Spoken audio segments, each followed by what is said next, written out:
just telling David, I think this is like fourth consecutive year of me doing this. So I've gone through actually a whole cycle, right, of a graduating class. And so I love doing this, and I was judged for a couple of years, so hopefully I can bring some insight. So I know we are pressed for time, so we have about 56 minutes. But if we go a little bit over, that's fine. I think the most productive part of this workshop will be towards the end. Why? Because Q&A time, right? So that's really important. I want to make sure that questions that you might come in here already having, or questions that might arise through our time together, that you have plenty of time to ask questions. And I can't promise you I'll have the perfect answers, right? But I'll promise you that I'll have answers, or I can direct you in the right direction. And also at the last slide, you'll also have my email address as well. So feel free, and I'll repeat this at the end. Should you have any follow-up questions or want to reach out to me directly, please don't hesitate to do so, okay? Now, just so I have an idea, I see Crean Lutheran, I see, Saints, so there are high school students in here, all right? Mm-hmm. All right. So I live right by Crean. I live in Lambert Ranch, so that's why I noticed that. So let's go ahead and get started. Like I said, I don't mind as we kind of go through, you have questions, please raise your hand. And not insulted if you kind of, there is no flow for me to go through, right? I'm just gonna go through these slides, and then, like I said, where the most learning will happen is in just discussion, two-way discussion. So, I'm just gonna go ahead and, of course, it's frozen. Hang on. Here, I'll just use this. Put it over here. Good.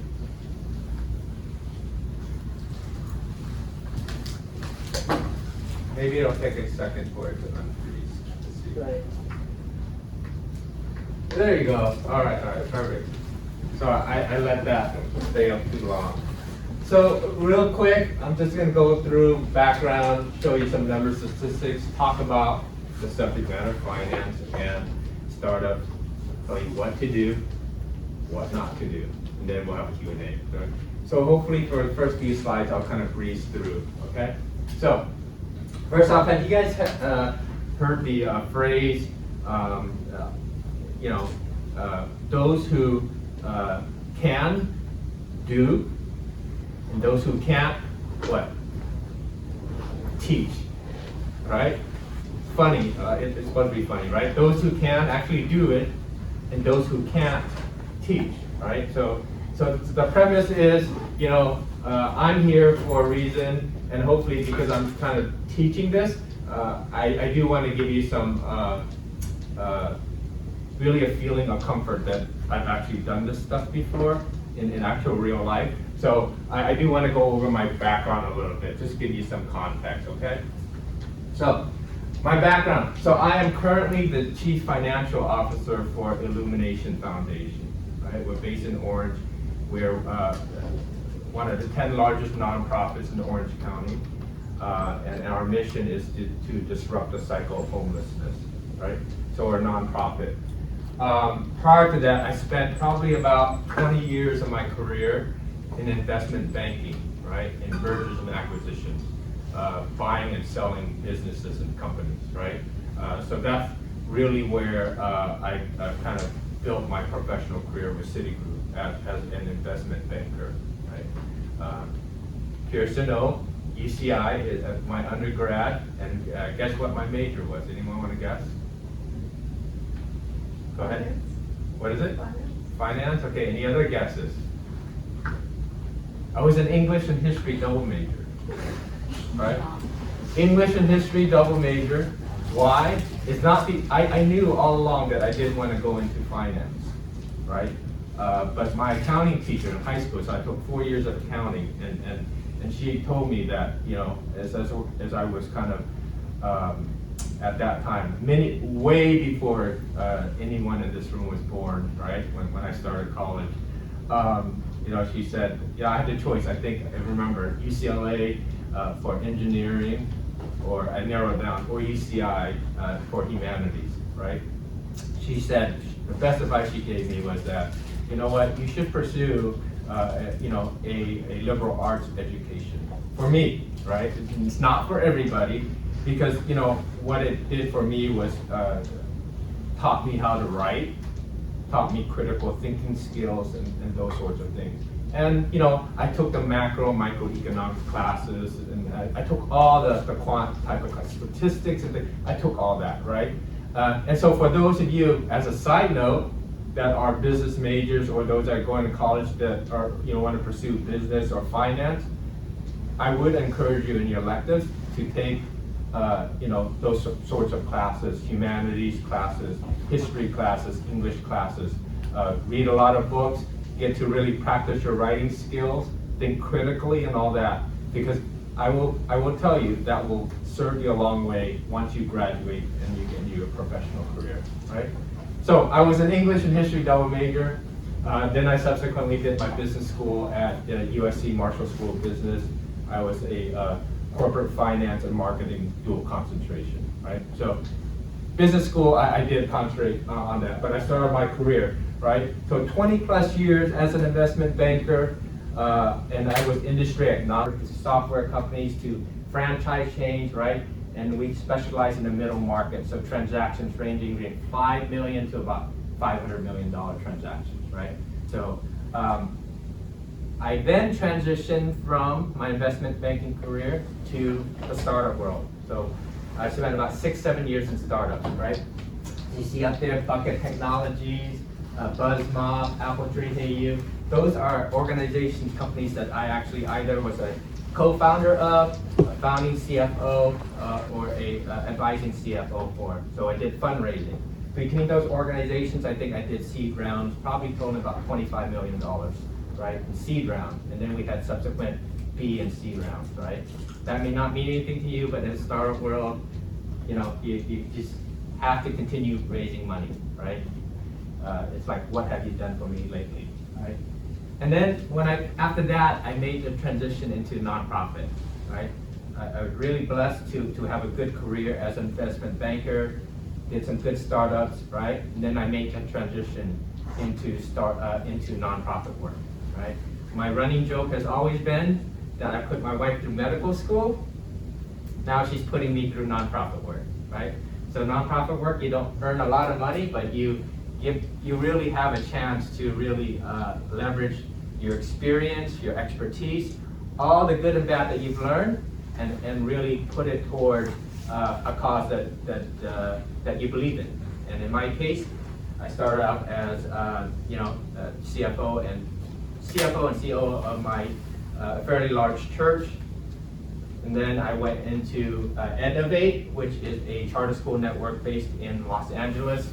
And we focused on operating high schools, high caliber high schools in inner city areas, right? And then from there is where I went to Illumination Foundation, where I served as a CFO, as a board member, etc. Right? So suffice to say, that's my background. I think my background is pretty broad and really be able to kind of give you some advice here and there about startups, especially in my several years in terms of startups. But I will tell you, there's not much difference between starting a startup and actually running different aspects of other types of business, depending on where you are in the life cycle. Okay? So I got some numbers here. Okay. 90%, 4%, $10,000, 100 million, 82%. Okay, participation time. All right, anyone want to pick a number up there and tell me what you think it represents? Yes? 90% of startups fail. Very good. Okay, 90% of startups fail. Okay, that number is probably a bit higher. That's a pretty dated statistic. Yeah, 90%. So imagine, all right, and I'll just start just in general businesses, all right? Imagine 10 businesses, 9 of them will fail, right? Those aren't encouraging odds, are they, right? What does that tell you? It doesn't mean that your business idea isn't a good one, right? It doesn't mean that you don't have a great team. It just means starting a successful business is just hard, right? And how do you, so starting a business, doing a startup, the deck is already stacked against you, right? So how do you increase the likelihood of being able to succeed, right? It's preparing, it's getting everything ready so that when you do launch, right? Those of you in here that are athletes, right, are in sports and things like that, especially professional athletes will tell you, it's not really about what happens on the field of play, right? Success isn't determined by what happens actually on the basketball court, on the soccer pitch, on the football field, right? Success has its really genesis where, right? In the training room, right? It's in the hours of practice you put in.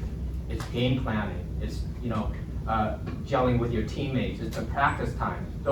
That's where the hard work happens that leads to success. And I will tell you, that's the same way in terms of running a business, doing a startup, right?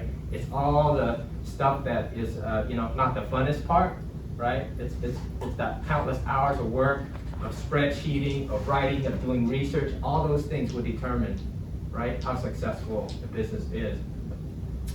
I would apply that same formula to the group here as you're preparing to put together your business plan, right? It's all that hard work, and it'll show when the judges on, March, like you turn in on March 18th, you'll know March 24th, right? That'll show it's the hard work that you put in, right? So, 90%. Anyone else want to take a guess at any of the other numbers? I'll take a couple more.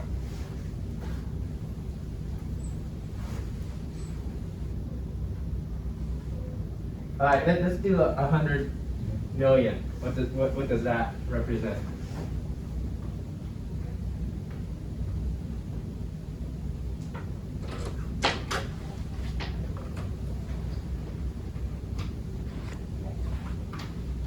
Any takers?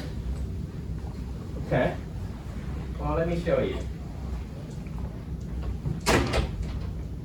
We already said that 90%, right? Research by Small Business Trends says that 90% of new startups fail, right? They fail.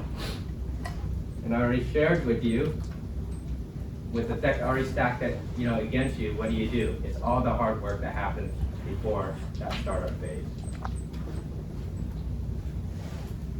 Okay? Of all small business started in 2011, and by the way, I know we're dealing with 2023, but that number hasn't changed, as FYI. 4% make it to the second year.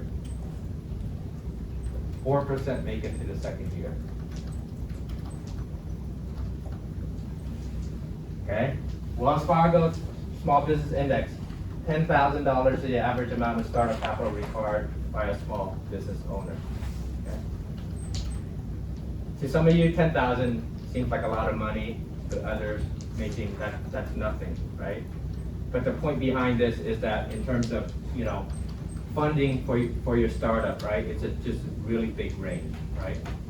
I already told you that in the 4 startups that I've launched, I think the average seed capital round was about $750,000, right? And that the largest was about a $2 million raise, the smaller was about $500,000.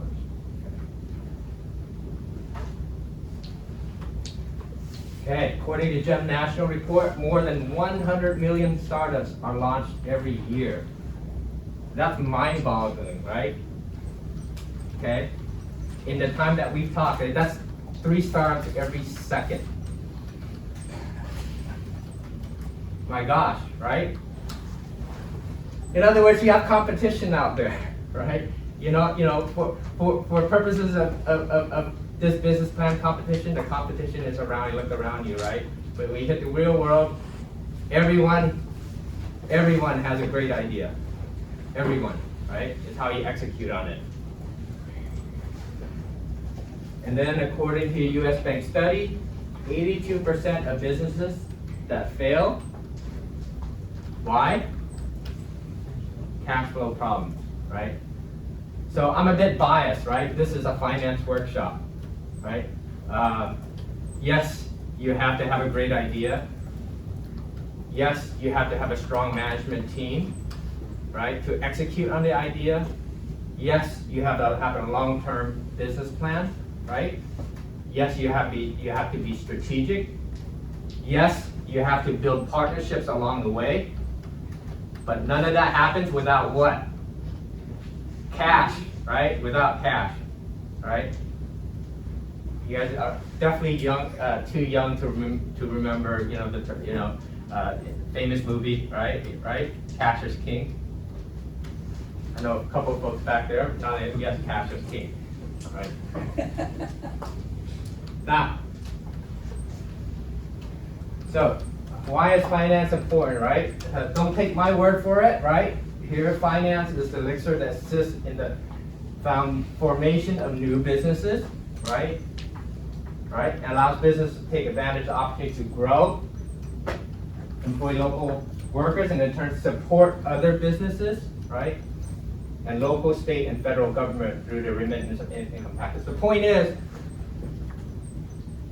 small business in general, is the backbone of this economy, right? You look at the news, you think about, Facebook, you think about GM, you think about these large companies, right? They form kind of the basis of the news flow, but bottom line is, small business in general is the backbone, right? And it's really important to know that. And it touches every aspect of our global economy. So, let me ask a question. I kind of gave you hints already along the way, but what factors contribute to a startup success, right? What do you think contributes to a startup success? Yes? Money. Okay, money, yes? Thank you for listening. All right, money, what else? Yes? Partnership. Partnerships? How do you mean? Give me an example. Partnership. Like talking to friends. Maybe if they can help you Okay? with money. Okay? Yeah.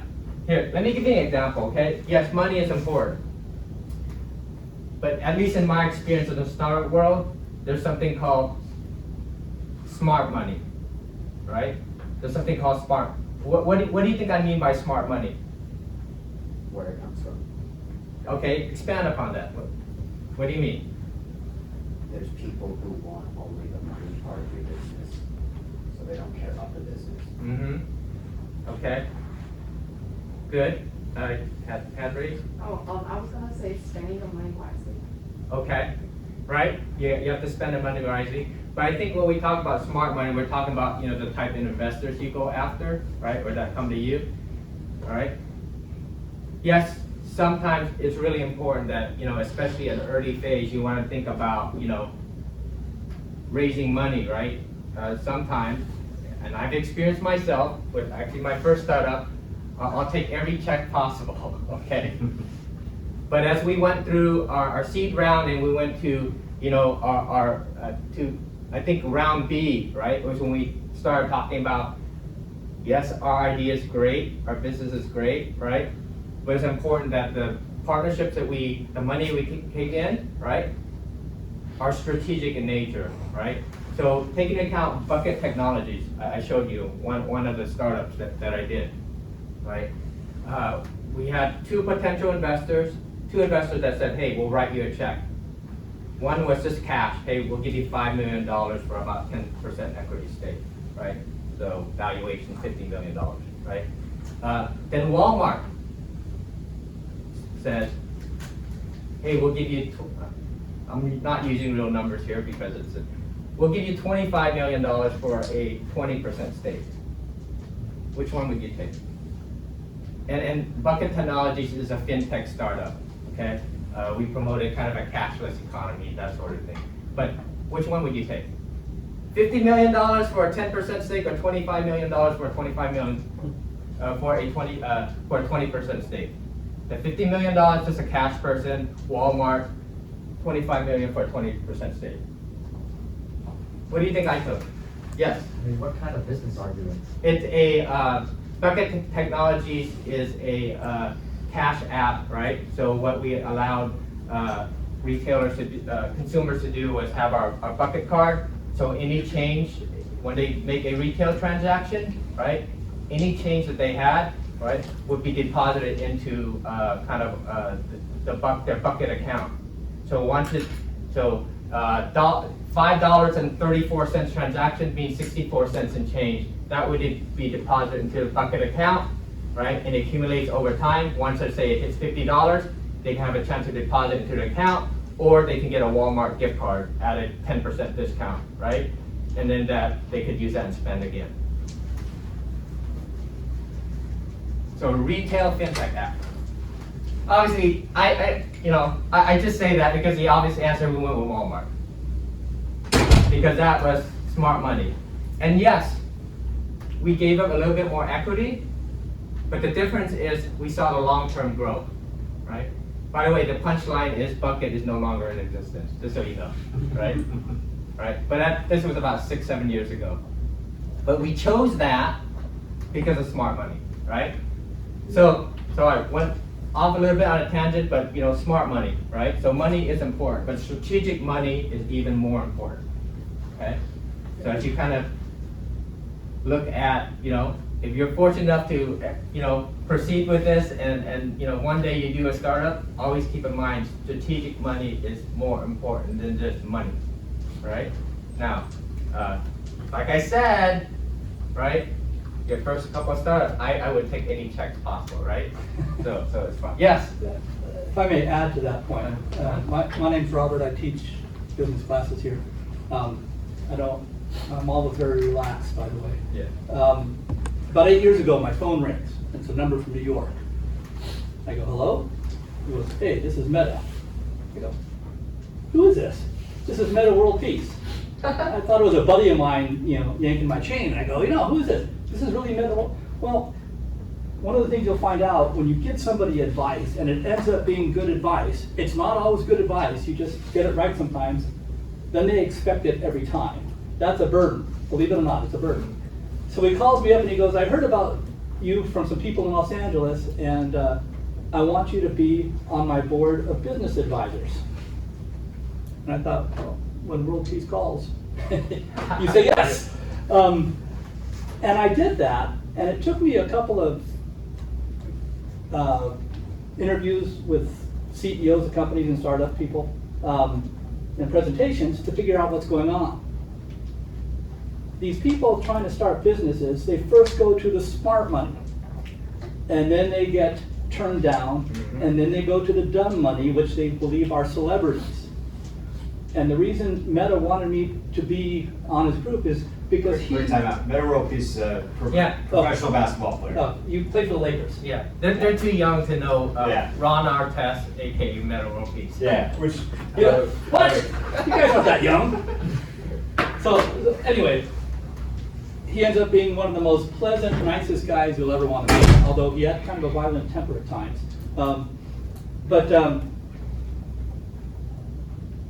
The smart money passed on the businesses, and then they went to the dumb money, which are celebrities.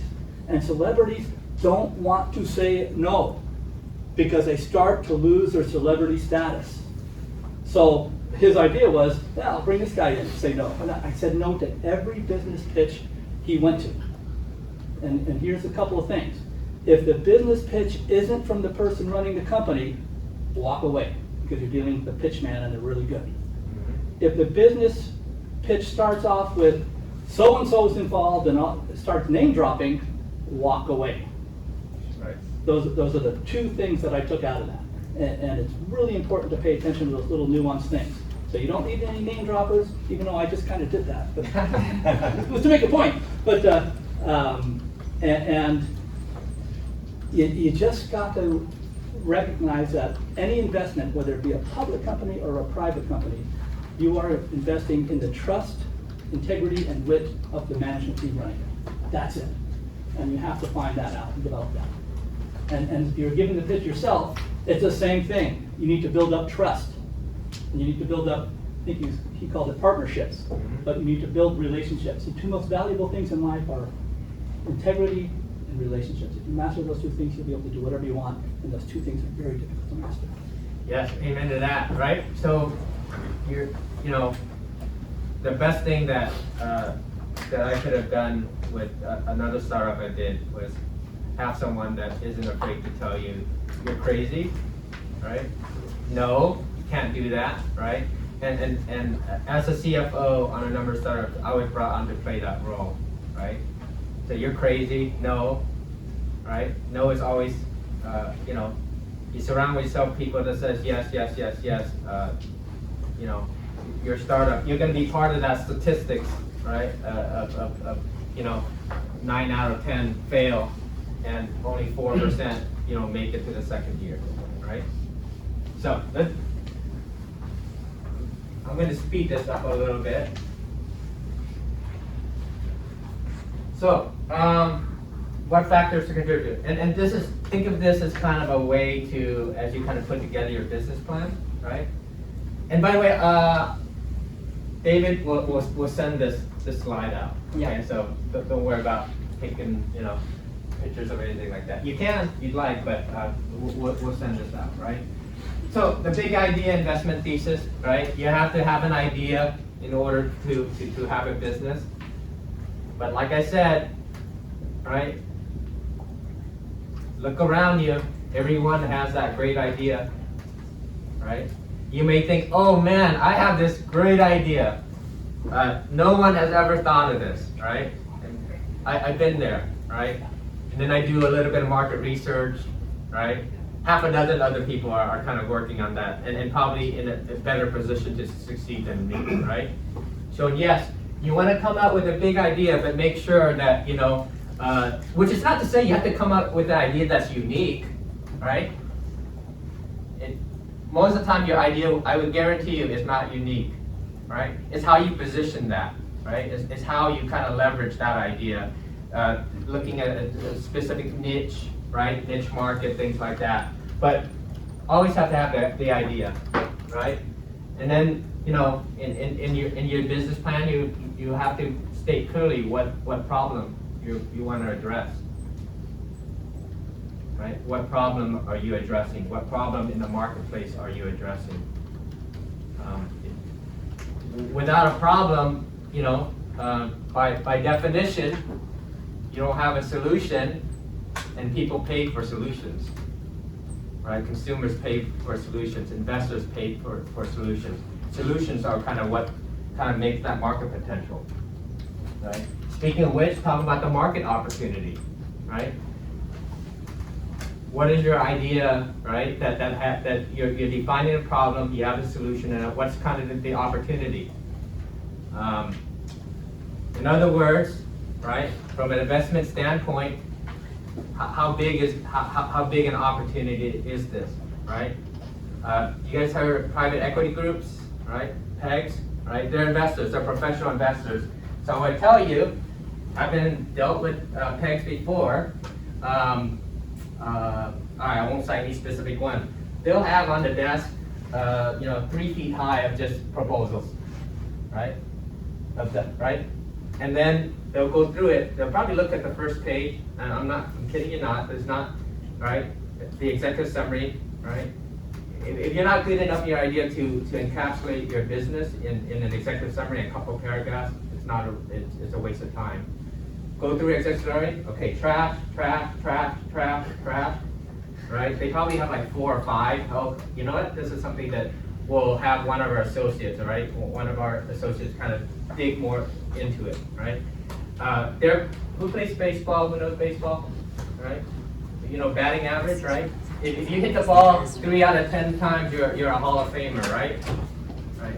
For pegs and all that, what they're looking for, right? They know out of 100 deals, they'll probably take a close look at 5, maybe. And out of 5, maybe they'll invest in 1 or 2. And then those 1 or 2 repeat that cycle about 10 times, right? And then they hope to hit a home run in maybe one of them. right? Kind of do the math, right? It's not 1 in 100, it's like 1 in 1,000 in terms of hitting that home run. How did he determine that, right? How did he determine that home run, right? It's about that market opportunity, the market potential, okay? So that's important. Of course, the product and service, right? What are you offering and clearly defining that? What product service you're offering? The business model, how are you gonna do it, right? Like I said, no matter how unique you think your idea is, right? There's always someone who's gonna do it. How do you differentiate yourself? It's this, it's your business model. It's business, how do you sell it, right? Is there a different way of selling it, right? Give an example, right? Again, you guys are too young, but there used to be something called bookstores. Right? There's these stores, they actually, you go, not now you can see, the stores actually, and more than what you see now, bookstores, right? So people are selling books. Everyone does that, right? Okay, what's the business model, right? How do you guys know that, what's Amazon's origin? It's a bookstore. Yes? Yes, Amazon. Amazon, what you know today is you buy anything and everything, right? They started as a bookstore. So that was kind of their business model, right? eBay, right? What did their business model replace a lot of times? Like, thrift stores, right? Things like that, or used comic book stores, used bookstores, used clothing stores. That's eBay. So again, your idea itself, the central idea doesn't have to be that unique. It's kind of the business model that determines everything. Next, competition. Why is competition important? Yes. You have to be different from your competitors to Yes. stand out. Yes, you have to be different, right? Anyone else? Why is a proper assessment of the competition is important? Yes. So you don't overshot yourself over doggy. Yes. Great. Okay. Anyone else? I would tell you as a investor, and aside from doing startups, I made investments myself in other companies and all that, right? It's important for me, right, when I listen to the pitch, say, hey, Mr. Ng, we have this great idea, here's our business plan, and if the business plan doesn't have any discussion about a competition, it says you're not seeing the full picture, right? You're not assessing, because part of doing competitive analysis, those in business school, you guys heard of SWOT analysis, right? Strengths, weaknesses, opportunities, and threats, right? It's really making sure that you're really comprehensive in your assessment of the marketplace, and that includes assessing competition, right? Assessing competition also forces you to kind of look at how you can do things differently, right? I'm starting this startup ABC. I know there's an existing competitor XYZ. What are they currently doing? Okay, I'm going to alter my business model to make sure that that I'm that much better, right? So make sure, right? And some, to the extent possible, you do include competitive analysis, right? The team. What do I mean by the team? Right? The team is, so I would tell you, and this is also a tip for doing well in your business plan presentation, right? You make sure, especially as a team, that you present kind of assigned roles, right? In a startup, and at least just use my startup, there's the CFO, right? There's the numbers guy, right? There's kind of, if you're doing a tech start, there's the developer, the tech guy, the like chief technology officer, and then maybe there's a marketing person, right? That it covers all aspects, right? We said businesses is not about just making a product, and it may be a great product. I can give you examples of great products that fail. Why? Because it's not marketed properly, right? Because it's not priced right, right? Those sorts of things. So you need to make sure that the team is someone that is a team that brings confidence to the investor, right? Because at the end of the day, great ideas that translate into success is all about executing a business plan, right? And how do you increase the likelihood of success for executing a business plan is who you have on the team, right? So as a tip, when you're doing your presentation, you're chosen to do the presentation, I would suggest that number one, when you're doing your presentation, make sure all members participate, right? And roles are clearly defined. The judges will be really impressed by that, you know. Hey, I'm the person that's taking care of working on the numbers, right? I'm the person that's in charge of marketing. I'm the person that's in charge of operations or manufacturing if it's a business, those sorts of things. That sort of focus on that team, right? And also, I would say as an investor, team is important also. As an investor, if I'm gonna put $100,000, you know, as seed money into your business, I wanna make sure that, one person, right? Heaven forbid they walk out, they get hit by the proverbial bus, there goes my idea, that sort of thing, right? So you wanna make sure that you present a team that is, that kind of shares that burden of really launching that business, okay? So I put in both the financials and valuation and asking use of funds, right? That's really the focus of kind of this workshop. And then it's about the roadmap, okay? What's kind of the big picture? I have this great idea, I have this great team, here's my marketing plan, here's all my marketing research, all right? What's my roadmap, right? What's gonna get me from startup to launching the business, to building upon the business, to an eventual, what? Exit, right? That's kind of the pot at the end of a rainbow for a lot of startups, right? It's that exit, right? And that's what investors will ask you, what's your exit strategy, right? Are you gonna go IPO? Are you gonna be available to be acquired by, by another tech company that loves your technology, that sort of thing, right? Or are you just gonna continue growing organically and make money off just the cash flow that this business makes, right? So the roadmap. And like I said, any question, I'm gonna just pause right here and see if anyone has any questions or comments on this so far. And then we'll kind of go into do's and don'ts, okay? Do's and don'ts of, kind of writing your business plan, right? With a focus on finance and valuation.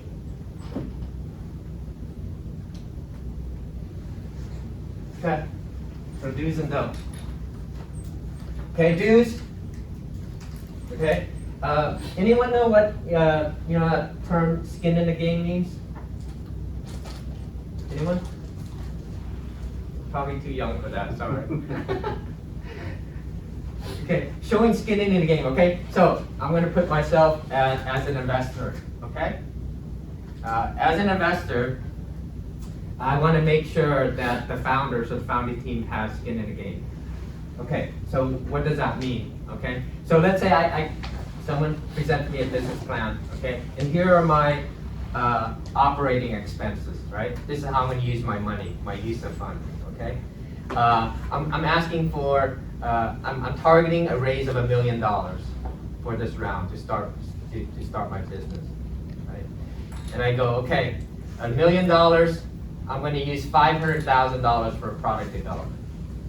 Okay, so what product development? If you're like a tech company, it's maybe software development, things like that, right? Research and things like that, R&D. If your idea is to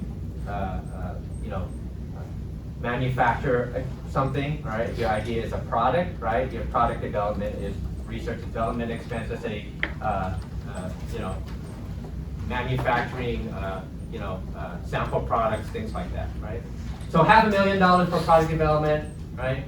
$300,000. No, let me think. $200,000 for marketing, right? So I need to market my product, right? No matter, remember I said, no matter how great your product or service is, doesn't mean that it's going to be successful if it's not properly marketed. And then the other $300,000, it will be used to pay the 3 founders $100,000 a year, right, for the first year. Okay. So, as an investor, looking at this use of funds, right, $1 million, $500,000 for product development, right? $200,000 for marketing, and $300,000 for salaries for the 3 founders.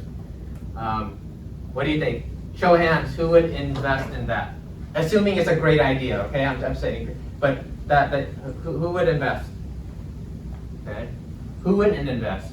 Who would not invest? Okay. Who doesn't know? Okay. So I think you raise your hand and say you wouldn't invest. Why? Because they spend $300,000 just to pay their workers. Yes. And with that money, they could invest more into products. Yeah, or marketing, right, and all that, right. So showing skin in the game is, you know, as you're kind of putting together your business plan and then your use of funds, right? Real world, don't expect to pay yourself anything as a founder, right? It means, okay, so in the startup world, there's something called sweat equity. Okay, anyone know what sweat equity is? Okay, you're earning your keep. In other words, hey, I'm selling part of my, 50% of my business, 40% of my business for $1 million. I'm keeping 60%. As an investor, I say, wait. I'm putting all that money in. You're putting no money in. How are you keeping 60%? And what's your answer?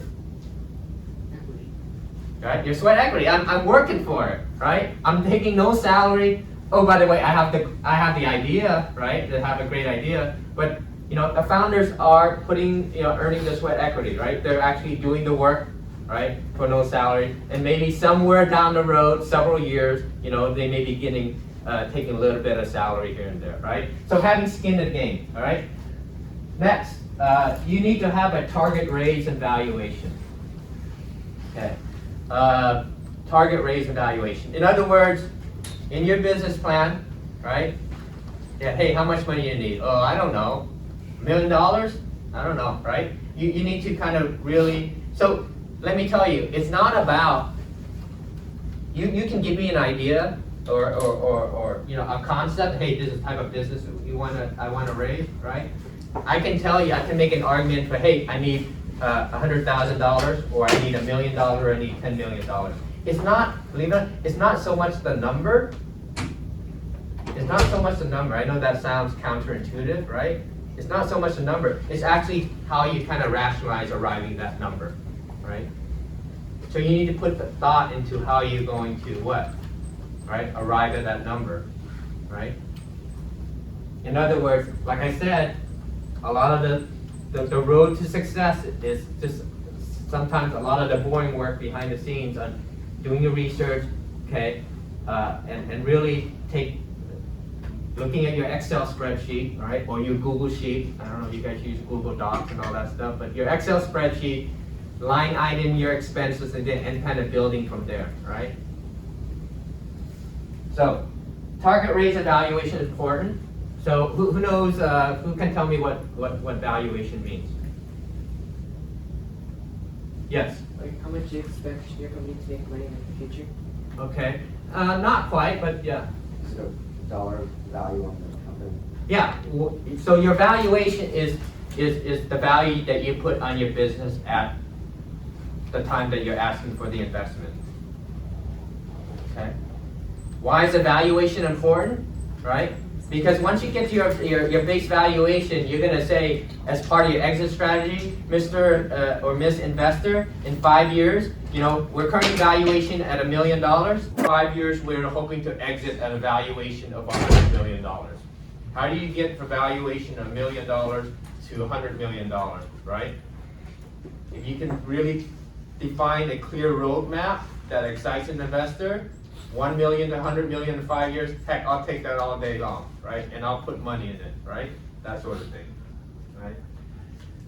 So, have a valuation ready, right? There's your business. Hey, we value it at $1 million, 10 million, right?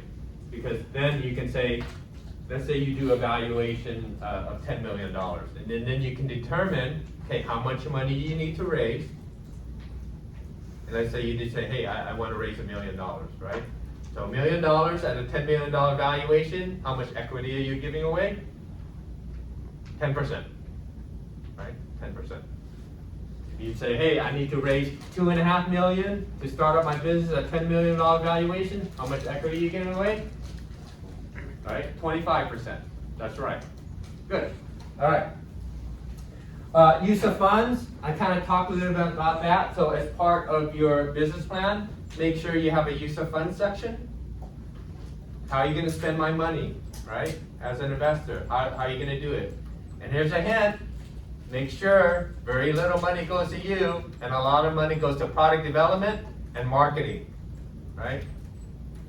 It's all about market share. How are you going to, you're going to define your market. How are you going to get 10%, 5%, 2% of the market, right? And so that's in your use of funds. Yes? Hey, Mr. And just to let you know, we have about 5 more minutes sectioned off. Okay. All right.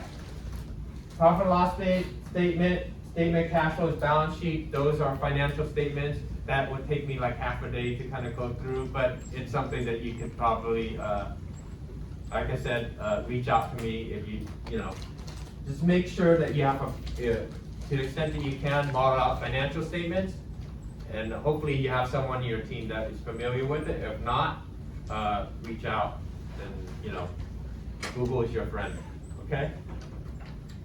Now, don'ts.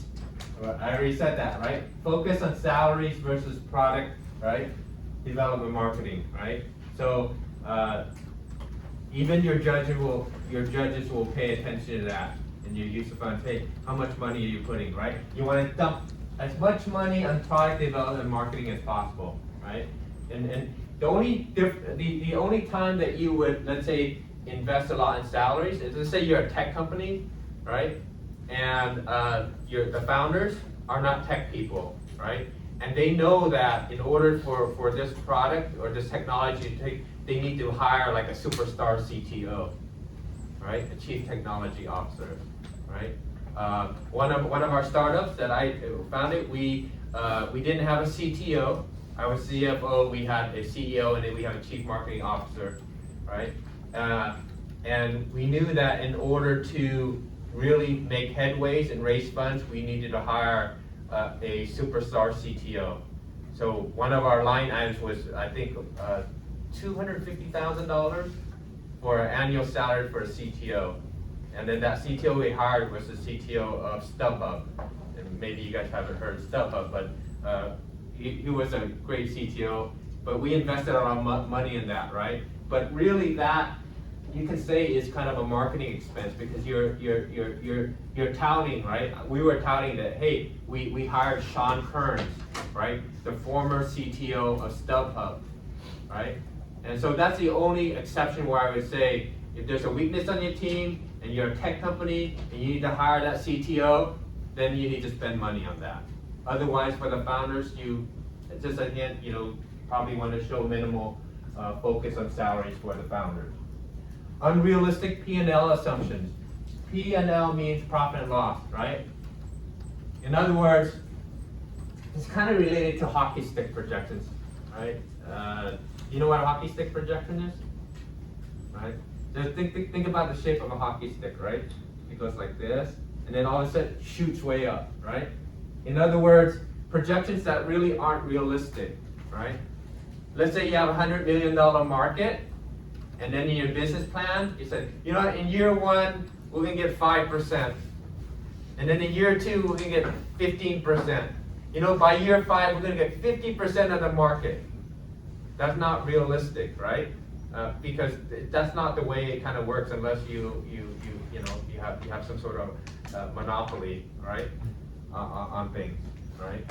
But you need to make sure that your assumptions in terms of your revenue and your expenses are realistic, right? When you look at your profit margins, hey, this business is so good, we're going to make like 75% margin, right? That's not realistic, right? So you need to make sure that as an investor, hey, remember I talked about the private equity group? A lot of times they go through, they look at the idea. The second phase is they look at your financial statements, your projections, right? They look at it, and right away they can just toss no matter how great idea, because they know that there wasn't much thought, or there was not a finance person on the team that really put together projections that made sense, right? How am I gonna trust a $10 million investment to a startup that doesn't understand financials? I'm not, right? The answer is I'm not. Because for your great idea, there's probably half a dozen more with a team that understands the financials and understands how to put together profit and loss statement. Okay? I think I have one more slide. No, I think I'm done. Hang on. Yeah, so here's my email address, jing@ifhomeless.org. That's a nonprofit that I work for. I would, and some have in years past taken me up on the offer. Reach out to me. Be more than happy to have a Zoom call, whatever you want. Be more than happy to help. I think an hour for this. I sped through a lot, so I'm sorry. I did promise that I'd have some Q&A, but yes. I just want to comment to the class, take him up on his offer. Yeah. This is a rare opportunity to get direct advice from someone who's done it. And having looked at least hundreds, if not more, business plans myself and reviewed them for their efficacy and how good they are, everything he's said is spot on. And I always boil it down to, my one advice I always give to anybody is, if you cannot explain to someone else how you make money, That's right. you're done. You're done. You have to, in very simple terms, say, this is how my business makes money. This is how we expect to make money. And then everything has to be in a line, has to be realistic. You can't say, the market is 10 billion people, and if we just get 2% of that, that kind of projections do not work. But anyway, take him up on his offer. I would Yeah. strong, in fact, I'm probably gonna take him up on it. Yeah, no, But- I'm more than happy to do that. If Tremendous anything, I can opportunity. tell you all the mistakes I've made in my life in terms of business, right? I say smart is what you learn from books, wisdom is what you learn from experience, right? You have a choice one way, then choose to be wise instead of smart, okay? So, Wisdom. yeah, so we're gonna send this out. You have my email address. Reach out. I'll be more than happy to help you. And